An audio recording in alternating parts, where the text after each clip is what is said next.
உடையார்கட்டு குரவிலில் கிணற்றுக்குள்ளிருந்து மண்ணெண்ணெய். நாட்டில் நிலவும் சீரற்ற காலநிலை, 2208 பேர் பாதிப்பு. யுக்திய நடவடிக்கை தொடர்பில் சந்தேகம், கிருணிகா வெளியிட்ட தகவல். தமிழ் எழுத்துக்களால் ஆன திருவள்ளுவர் சிலை இந்தியாவில் திறந்து வைப்பு. மின் கட்டணம் செலுத்தாத 8 லட்சம் பேரின் மின்சாரம் துண்டிப்பு. இலங்கையின் தமிழ் நாகரிகம் வடமாகாணம், யாழ்ப்பாணமே இந்து மதத்தின் மையம் என ஜனாதிபதி தெரிவிப்பு. சரசாலை காடு விடுவிக்க ஜனாதிபதி தயக்கம். இந்திய மீனவர்களை கட்டுப்படுத்த முடியாத இலங்கை கடற்படை செங்கடலை எவ்வாறு பாதுகாக்கும்? அன்னராசா கேள்வி. சுதந்திர தினத்துக்கு முன்னதாக தமிழ் அரசியல் கைதிகள் விடுதலை செய்யப்பட வேண்டும், குரலற்றவர்களின் குரல் அமைப்பு கோரிக்கை. இலங்கை இந்தியாவுக்கு இடையே விரைவில் பாலம், மோடி ரணில் பேச்சுவார்த்தை. தொடர்பான விரிவான செய்திகள்.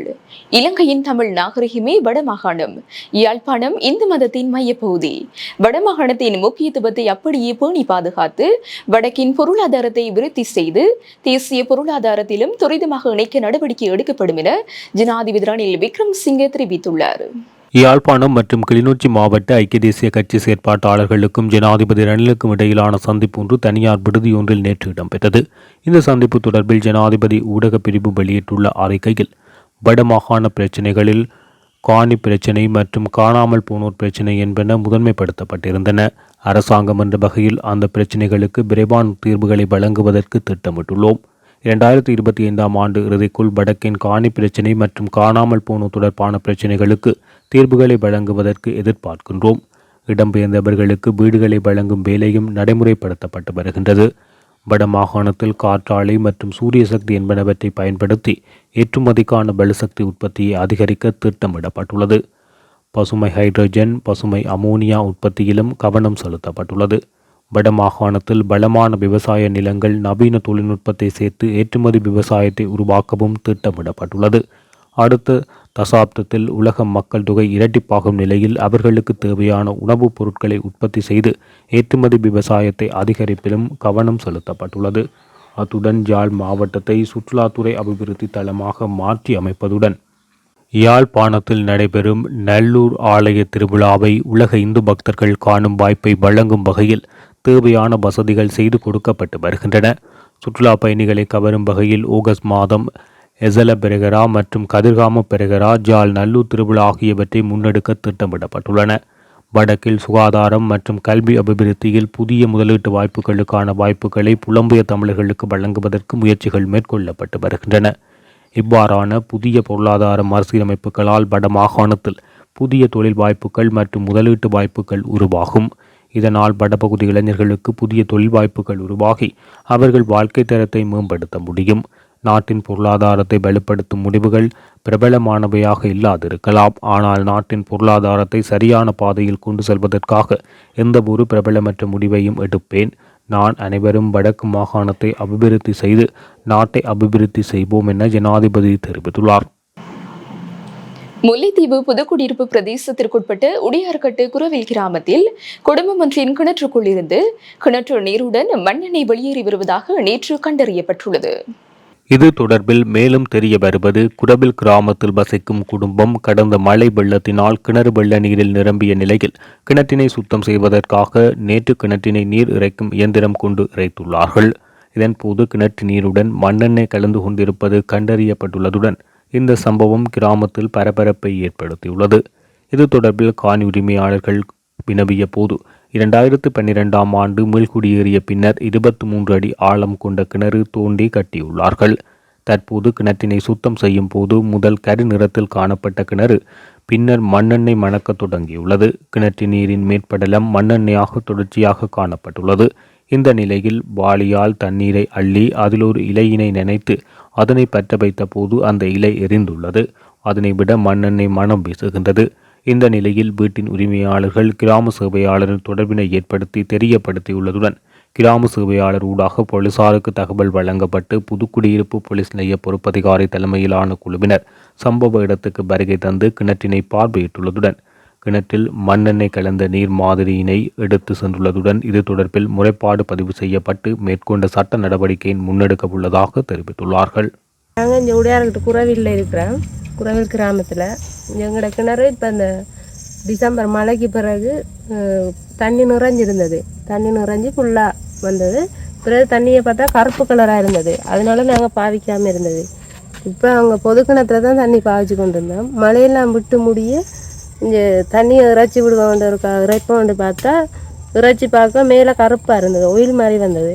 பிறகு அதை எடுத்து போட்டு சரியாண்டுட்டு பார்த்து கொண்டு இருக்க அடியில் வர தண்ணி மண்ணெண்ணெயாக வருது. போத்திலையும் எடுத்து வச்சு கிடக்கு மண்ணெண்ணெய் தான் வருது. அது இருக்கா என்னன்னு தெரியல. அவருக்கா பார்த்து எங்களுக்கு அந்த கிணறு சுத்தம் பண்ணி தந்தீங்கன்னா என்ன சரியாக இருக்கும். மனம் வந்தது. மணத்தை பார்த்துட்டு நாங்கள் கொளுத்தி பார்த்தோம் இலையில போட்டு. இலையில தண்ணியை மண்ணெண்ணையை ஊற்றிட்டு தண்ணியை ஊற்றி கொளுத்தி பார்த்தோம். அது எரியுது, பத்தி எரியுது. அதை நீங்கள் கொளுத்தி பார்த்தாலும் உங்களுக்கு விளாங்கும். அதை இதை தெரிஞ்சு ஊர் சனமும் வந்து பார்த்துட்டு போனது. போத்து இல்லை, தண்ணியை எடுத்து பார்த்தா மேலே சிகப்பு கலராக மண்ணெண்ணெய் மிதக்குது, கீழே தண்ணி நிற்கிது. இது மண்ணெண்ணெய் தான்ன்றது எங்களுக்கு தெரியுது. இது ஜிஎஸ்க்கும் அறிவிச்சு கிடக்கு. ஆடிஎஸ் எல்லாரும் வந்து பார்த்தது. எங்களுக்கு குடிநீர் தான் பிரச்சனை. குளிக்கலாம் சின்ன பிள்ளைகளும் வச்சுருக்குறோம். குளிக்க பிரச்சனையாக இருக்குது. இது சம்மந்தமாக வீடியோ பார்க்குற நீங்கள் எங்களுக்கு இந்த கிணத்துக்கு உதவி ஒன்று செஞ்சு தர மாதிரி கேட்குறோம். நாட்டில் நிலவும் சீரற்ற காலநிலையால் 650 குடும்பங்களைச் சேர்ந்து 2208 பேர் பாதிக்கப்பட்டுள்ளதாக இடர் முகாமைத்துவ நிலையம் அறிக்கை வெளியிட்டுள்ளது. தொடர் மழையினால் நீர்நிலைகள் நிரம்பி வழிவதுடன் தாழ்நில பகுதிகள் நீரில் மூழ்கியுள்ளது. அந்த வகையில் பதுளை மாவட்டத்தில் 575 குடும்பங்களைச் சேர்ந்த 1918 பேர் பாதிக்கப்பட்டுள்ளதாகவும் 1078 பேர் பாதுகாப்பான இடங்களில் தங்க வைக்கப்பட்டுள்ளனர். 42 வீடுகள் பகுதியளவிலும் 3 வீடுகள் முழுமையாகவும் சேதமடைந்துள்ளது. கண்டி மாவட்டத்தில் 75 குடும்பங்களைச் சேர்ந்த 290 குடும்பங்கள் பாதிக்கப்பட்டுள்ளதுடன் 46 வீடுகள் பகுதியளவில் சேதமடைந்துள்ளது. 58 பேர் பாதுகாப்பான இடங்களில் தங்க வைக்கப்பட்டுள்ளதாக அறிக்கையில் குறிப்பிடப்பட்டுள்ளது. போதைப்பொருள் கடத்தல்காரர்களை கைது செய்வதற்கு காவல்துறையினர் மேற்கொண்டு வரும் யுக்திய நடவடிக்கை தொடர்பில் சந்தேகம் எழுந்துள்ளதாக முன்னாள் பாராளுமன்ற உறுப்பினர் ஹிருணிகா பிரேமச்சந்திர தெரிவித்துள்ளார். போதைப்பொருள் கடத்தல்காரர்களை கைது செய்வதற்கான சோதனைகள் நடவடிக்கையின் போது சில பகுதிகளில் சோதனைகள் மேற்கொள்ளப்படவில்லை என அவர் குற்றம் சாட்டியுள்ளார். போதைப்பொருள் வியாபாரத்தில் ஈடுபடும் அரசியல்வாதிகள் இருப்பதை அனைவரும் அறிந்திருப்பதாகவும் அவர்கள் தெமட்டகொட போன்ற பகுதிகளில் வலுவாக செயற்படுவதாக அவர் குறிப்பிட்டுள்ளார். இந்த நிலையில் தெமட்டகுடையில் பாதாள உலக குழு தலைவர் ஒருவரால் பதில் காவல்துறை மா அதிபர் தேசப்பந்து தென்னக்கோனுக்கு வாழ்த்து தெரிவிக்கும் அறிவிப்பு பலகை ஒன்று நிறுவப்பட்டுள்ளது என முன்னாள் பாராளுமன்ற உறுப்பினர் தெரிவித்துள்ளார். அதேவேளை குறித்த பகுதியில் போதைப்பொருள் தேடும் நடவடிக்கைகளை அவர்கள் மேற்கொள்ளவில்லை எனவும் அவர் சுட்டிக்காட்டியுள்ளார். தேசிய மக்கள் சக்தியின் தலைவர் அனுருகுமார திசாநாயக்கவிற்கு பிரபல வர்த்தகரும் மௌபிம ஜனதா கட்சியின் தலைவருமான திலித் ஜெயவீர பகிரங்க விவாதத்திற்கு அழைப்பு விடுத்துள்ளார். முடிந்தால் தம்முடன் பகிரங்க நேரலை விவாதம் ஒன்றை நடாத்துமாறு கோரியுள்ளார். கண்டியில் நடைபெற்ற மக்கள் சந்திப்பு ஒன்றில் அவர் இதனை தெரிவித்துள்ளார். திருடர்களை பிடித்து அவர்களின் பணத்தை மக்களிடம் ஒப்படைப்பதாகவும் சர்வதேச பிணை முறிப்பத்திரங்களுக்கு பணம் செலுத்தப் போவதில்லை எனவும் அனுரகுமார பொய்யான வாக்குறுதிகளை அளிப்பதாக அவர் குற்றம் சாட்டியுள்ளார். ஐக்கிய தேசிய கட்சி, ஐக்கிய மக்கள் சக்தி, ஸ்ரீலங்கா பொதுஜன முன்னணி மற்றும் ஜேபிபி ஆகிய கட்சிகள் அனைத்துமே ஒரே விதமான கொள்கைகளை பின்பற்றி வருவதாக அவர் தெரிவித்துள்ளார். இதன் காரணமாகவே அரசாங்கம் விரும்பியவாறு வரி அறவீடு செய்வதாக தெரிவித்துள்ளார். அன்று வாரத்துக்கு 2 தடவைகள் கொழும்பில் போராட்டம் நடத்திய ஜேபிபி கட்சியினர் தற்போது மௌனம் காத்து வருவதாக குற்றம் சாட்டியுள்ளார். நாட்டில் மின் கட்டணம் செலுத்த முடியாமல் கடந்த 3 காலாண்டுகளில் 8 லட்சம் பேரின் மின்சாரம் துண்டிக்கப்பட்டுள்ளதாக பொருளாதார நெருக்கடியை தணிக்கும் துறைசார் கண்காணிப்பு குழுவில் தகவல் வெளியாகியுள்ளதாக தெரிவிக்கப்படுகின்றது. அண்மையில் நடைபெற்ற குறித்த குழுவின் கூட்டத்தில் இந்த தகவல்கள் கவனத்தில் கொள்ளப்பட்டதாக குறிப்பிடப்பட்டுள்ளது. இந்த மின்வெட்டுகளில் பெரும்பாலானவை மிகவும் ஏழை மக்களின் இணைப்புகள் என தெரிய வந்துள்ளது. மின் துண்டிப்பு காரணமாக குழந்தைகளின் ஊட்டச்சத்து முதல் மாணவர்களின் கற்றல் நடவடிக்கை உள்ளிட்ட பலவற்றை அவர்கள் இழந்துள்ளதாக தகவல்கள் வெளியாகுள்ளது. இந்த நிலைமை காரணமாக எதிர்காலத்தில் அவர்களுக்கு ஆபத்தான சமூக மட்டத்தை உருவாக்குவதற்கான அடிப்படையை வழங்கும் விடயமாக இது அமையலாம் என குழு சுட்டிக்காட்டியுள்ளது. பொருளாதார நெருக்கடியின் தாக்கத்தை போக்குவதற்கும் நிலையான பொருளாதார வளர்ச்சிக்கான வசதிகளை வழங்குவதற்கும் பொது பயன்பாடுகள் ஆணைக்குழு மற்றும் மின்சார சபை ஆகியவற்றின் பொறுப்பை கருத்தில் கொண்டு சர்வதேச நாணய நிதியம் அவதானித்துள்ள நிர்ணய செலவுக்கேற்ற விலையாக கட்டணத்தை மாற்ற வேண்டுமென குழு பரிந்துரைத்துள்ளது. இதன்படி 5 முன்மொழிவுகளை உடனடியாக நடைமுறைப்படுத்துமாறு துறைசார் கண்காணிப்பு குழு பொது பயன்பாடுகள் ஆணைக்குழுவுக்கு பரிந்துரைத்துள்ளதாக தெரிவிக்கப்படுகின்றது. இந்த ஆண்டு ஜனவரி மாதம் முதல் 3 மாத காலத்துக்கு மின் கட்டணத்தை பிரிக்கும் வகையில் மின் கட்டணத்தை குறைக்க மின்சார சபைக்கு உத்தரவிடுவதும் அதில் உள்ளடங்கியுள்ளது. தீவிர வறுமையால் பாதிக்கப்பட்ட குடும்ப அலைகளுக்கு சிறப்பு நியாய விலை முறைமையை அறிமுகப்படுத்துவது மற்றும் தேசிய பொருளாதாரத்தை வலுப்படுத்தும் வகையில் தொழில் முறையை பாதுகாக்கும் விலை கொள்கையை விரைவாக அறிமுகப்படுத்துவது 2வது மற்றும் 3வது முன்மொழிவுகளாகும். இந்த ஆண்டின் எதிர்காலத்தில் விலை நிர்ணயம் பற்றிய முழு வெளிப்படைத்தன்மை மதிப்பாய்வை தொடங்குவது மற்றும் ஒரு பரிந்துரையாகும். அரசாங்கத்தை பிரதிநிதித்துவப்படுத்தும் ஸ்ரீலங்கா பொதுஜன பெரமுனவின் அமைச்சர்கள் எதிர்க்கட்சியில் இணைகிறார்களா என்பதை அறிய அரசு புலனாய்வு அதிகாரிகள் இந்நாட்களில் நாடாளுமன்ற உறுப்பினர்களை பின்தொடர்வதாக தகவல்கள் வெளியாகியுள்ளன. மொட்டு கட்சியை சேர்ந்த அமைச்சர்கள் குழு ஒன்று மக்கள் சக்தியில் இணைவதற்கு எடுத்த தீர்மானங்களை அறிய பொதுஜன பெரமுனவின் பாராளுமன்ற உறுப்பினர்கள் மற்றும் மக்கள் சக்தி உறுப்பினர்களை புலனாய்வு அதிகாரிகள் பின்தொடர்வதாக தெரிவிக்கப்பட்டுள்ளது. கட்சி மாறுவோம் என நினைக்காத மொட்டு அரசியல்வாதிகள் பலர் மக்கள் சக்தியுடன் இணைந்து கொள்ள இரகசிய பேச்சுக்களை நடத்தி வருவதாக தகவல்கள் தற்போது வெளியாகியுள்ளது. மக்கள் சக்தியுடன் இணையும் இவ்வாறான அரசியல்வாதிகள் எதிர்க்கட்சி தலைவர் சஜித் பிரேமதாசா மற்றும் அவர்களுடைய சில ஆதரவாளர்களுடன் கருத்து பரிமாற்றம் செய்வதால் புலனாய்வு அதிகாரிகள் அமைச்சர்களின் பின்னால் செல்ல வேண்டிய நிலை ஏற்பட்டுள்ளதாக குறிப்பிடப்பட்டுள்ளது. யாழ் மாவட்டத்தில் வனவள திணைக்களம் மற்றும் வன உயிரிகள் திணைக்களம் ஆகியவற்றின் காணிகளை விடுவிக்க இணங்கிய ஜனாதிபதி சரசாலையில் அமைந்துள்ள காட்டுக்குரிய காணிகளை விடுவிக்க வேண்டுமா என்பது தொடர்பில் மீள் பரிசீலனை செய்யுமாறு தெரிவித்துள்ளார். யாழ் மாவட்ட செயலகத்தில் கடந்த வியாழக்கிழமை நடைபெற்ற ஒருங்கிணைப்பு குழு கூட்டத்திலேயே அவர் இதனை குறிப்பிட்டுள்ளார். சரசாலையில் வனவள திணைக்களத்தின் பிடியில் ஒரு தொகுதி காணிகள் உள்ளன. அவற்றுக்குள் மக்களின் விவசாய நிலங்களும் உள்ளடங்குகின்றன. அவற்றை விடுவிக்குமாறு கோரிக்கை முன்வைக்கப்பட்டது. இதற்கு பதிலளித்த ஜனாதிபதி ரணில் விக்ரமசிங்க சரசாலையில் அமைந்துள்ள காடு மற்றும் அதனோடு இணைந்த பகுதியை சுற்றுலாவுக்குரிய வகையில் மேம்படுத்த முடியும். எனவே அந்த காணிகளை விடுவிக்கத்தான் வேண்டுமா என்பதை 1க்கு 2 தடவை மீள் ஆலோசனை செய்யுங்கள் என தெரிவித்துள்ளார். இலங்கை கடற்படையினர் செங்கடலில் கடல் கொள்ளையர்களை கட்டுப்படுத்துவதற்காக இங்கிருந்து சென்றுள்ளனர்.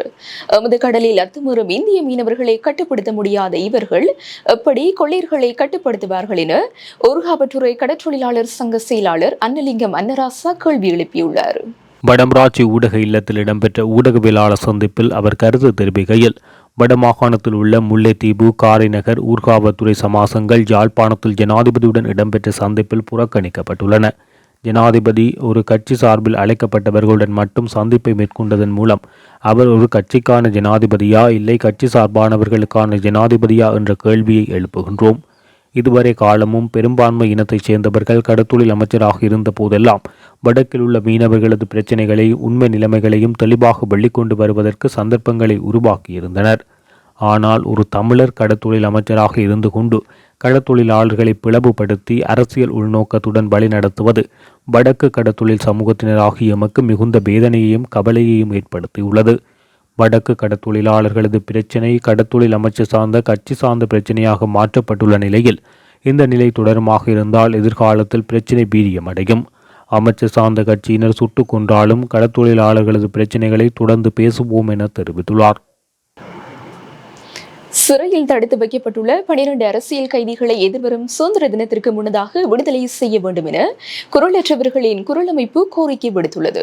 ஜனாதிபதி ரணில் விக்ரமசிங்க 4 நாட்கள் உத்தியோகபூர்வ விஜயமாக வடக்குக்கு வருகை தந்திருந்த போது இந்த கோரிக்கை விடுக்கப்பட்டது. அத்துடன் கைதிகளை விடுதலை செய்யுமாறு கூறி கையெழுத்துக்கள் அடங்கிய மனு ஒன்று குரலற்றவர்களின் குரல் அமைப்பின் ஒருங்கிணைப்பாளர் கோமகன் அவர்களால் கையளிக்கப்பட்டது.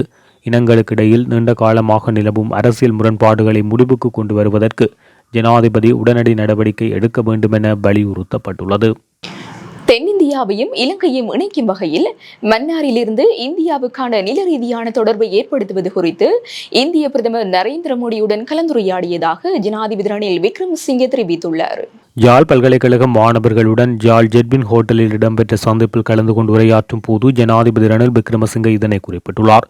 நாட்டின் அபிவிருத்திக்காக பல்கலைக்கழக சமூகத்துக்கு வழங்கப்பட்டுள்ள முன்னணி பங்களிப்பு குறித்து தெளிவுபடுத்தும் நோக்கில் இந்த சந்திப்பு இடம்பெற்றது.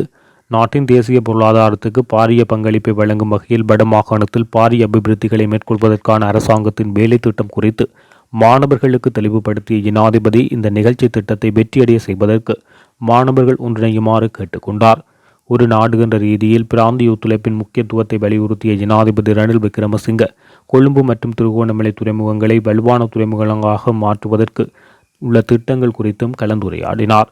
தென்னிந்தியாவையும் இலங்கையையும் இணைக்கும் வகையில் மன்னாரில் இருந்து இந்தியாவுக்கான நில ரீதியிலான தொடர்பை ஏற்படுத்துவது குறித்து இந்திய பிரதமர் நரேந்திர மோடியுடன் தான் கலந்துரையாடியுள்ளதாக அவர் குறிப்பிட்டுள்ளார். இந்தியாவின் தமிழகத்தில் தமிழ் எழுத்துக்களை கொண்டு உருவாக்கப்பட்ட சிலை ஒன்று தமிழக முதலமைச்சர் மு.க.ஸ்டாலினால் திறந்து வைக்கப்பட்டுள்ளது. இச்சிலையானது தொலைக்காணொலி தொழில்நுட்பத்தின் மூலம் கடந்த வெள்ளிக்கிழமை திறக்கப்பட்டுள்ளது. குறித்த சிலை முழுவதும் தமிழ் எழுத்துக்களால் பொறிக்கப்பட்டு சிலையின் நெற்றி பகுதியில் அறம் என்ற சொல் பொறிக்கப்பட்டுள்ளது. மேலும் சிலையானது 3 தொன் இடையில் 25 அடி உயரம் கொண்டதாக உருக்கு இரும்பினால் அமையப்பெற்றுள்ளது.